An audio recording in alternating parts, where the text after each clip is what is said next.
Pagka wala kang ginagawa, pupunta ka lang ng prayer meeting. Optional mo lang ba ang church? O minsan naman, hindi mo na ako pupunta ng church. May uunahin lang ako. Yung ibang bagay. No? Unahin ko lang yung kapatiran. Unahin ko lang yung negosyo. Unahin ko lang yung trabaho. Unahin ko lang yung mga ibang bagay kaysa Panginoon. Optional mo lang ang prayer meeting. Optional lang natin yung prayer meeting. Mali. Kailangan priority ang prayer meeting. Amen. Vital nga eh. Pag sinabing vital, mahalaga. Kasi ang Panginoon mismo, siya po ay pumunta sa church para mag-pray. Sa templo. At yun, nung nanalangin siya, mga kapatid, yun yung prayer meeting. Okay?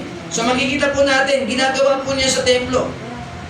So makita po natin, ang Kristiyano ay nagpapatuloy manalangin bilang, talagang, yung tinatawag na sincere.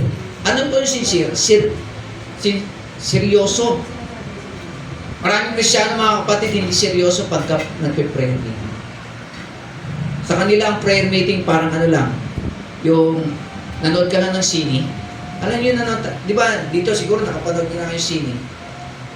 Nanonood lang na nakaupo. No? At nandiyan yung, siyempre, pagka may nanonood yung sine, kakain lang. Minsan ginagawang sinihan yung church. Ang kapatid, iba, hindi po sinihan ng church. Di ba sa sinihan, kumakain kang popcorn. Kumakain ka ng mga bagay na kung gusto mong kainin. Hindi po dito ang sinihan. Iba ang church, iba ang sinihan. Tandaan po natin yung mga kapatid. No? Right. Hindi po natin pwedeng gawing sinihan ng church. Oh?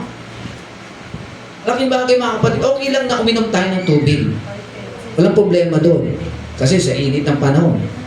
Okay lang yung may candy. Pero pagka meron naman tayong candy mga kapatid, o meron tayo, huwag tayong magkalat sa church. Mga kapatid, naiintindihan nyo? Pwede tayong uminom. Pero yung mga bottle na ipinag-inuman natin, yung mga gamit, baso, minsan iniiwan po sa upuan. Huwag po natin sanayin ganun. No? Hindi po ito sinihan. Ito ay church. Hindi optional ang church. Minsan yung ginagawa natin sa bahay, pagka oras ng service, ginagawa natin dito sa church. Mali. Mali po yun. Worship place po ito eh. Maging behave tayo sa tahanan ng Panginoon. Amen. Gusto ng Panginoon, malinis yung kanyang bahay-sambahan. Gusto niyo ba pagka sumamba kayo dito, puro dumi dyan? Diba? Hindi. Miski ako, ayaw ko. Kayo din, ayaw nyo rin po na madumi yung inyong inuupuan. Ayaw natin na madumi yung ating bahay-sambahan. Kasi ito sa Panginoon. Eh, huwag tayong magkakalat. Ha? Okay lang uminom. Okay lang po yan. Yung may candy ka, pasimple ka naman. Yung mayroong service, ano na masyadong pahalata na palagi kang kumakain ng candy. Simple lang. Ha? Saka yung mga kinakain minsan ng mga bata, minsan nag-coke. Minsan nakita ko may mga tinapay. Huwag natin sanayin po yung mga anak natin. Ha? Kailangan po maging sincere po tayo sa ating pagsamba. Kumain na tayo. Gawin na natin bago pa lang service kasi nga congregation na nga tayo eh. May worship place, may worship service nga tayo eh. Hindi pa pwedeng masanay tayo. Masasanay tayo at masasanay palagi natin gagawin yan. Napansin niyo po ako pag may candy ako na binigay sa akin, sisimple ko lang. Nagbigay sa akin, candy. Sisimplihan ko lang yun. Minsan, ko, yung ulo ko yan, tapos gagawin. Tatakpak. Tapos yung balat ng candy, ilalagay ko sa bulsa. Saka ko itatapon sa basura. Hindi ko hayaang mahulog yung balat ng candy dyan sa upuan. O pagkain man yan, o hindi man candy yan.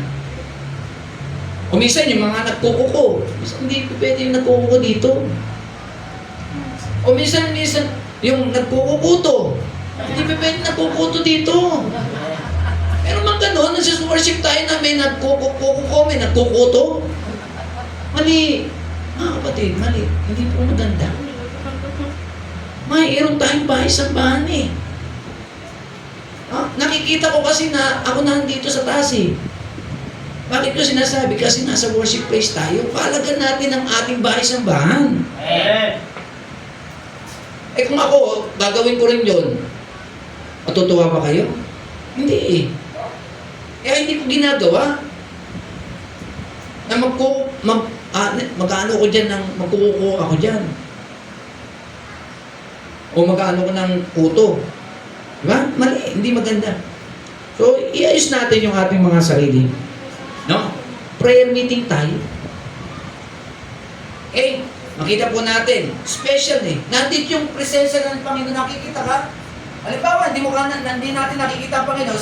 Di ba? Talaga hindi naman natin siya eh. Sabi ni John 4:23-24 eh. God is a spirit. Anong spirito ba nakikita? Hindi. So kung hindi natin nakikita ang God, ang Diyos, nandito siya sa ating kalagitnaan, 2 or 3 are gathered together in my name, there am I in the midst of them. Nasa gitna siya. Di ba tayo naiiyak?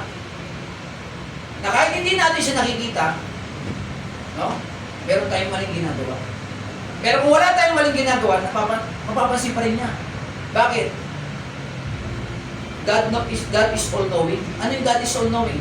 Ang Diyos ay nakikita niya lahat. God is all-knowing, alam niya lahat.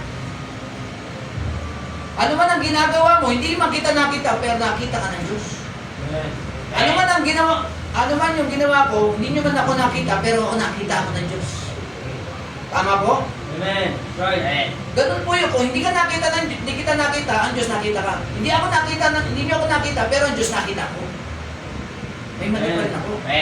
May mali rin kayo. May mali ako pagka pero tayong ginagawang kalokohan. Tama. Kaya maging behave tayo pagdating sa pananambahan, mga kapatid. Ha?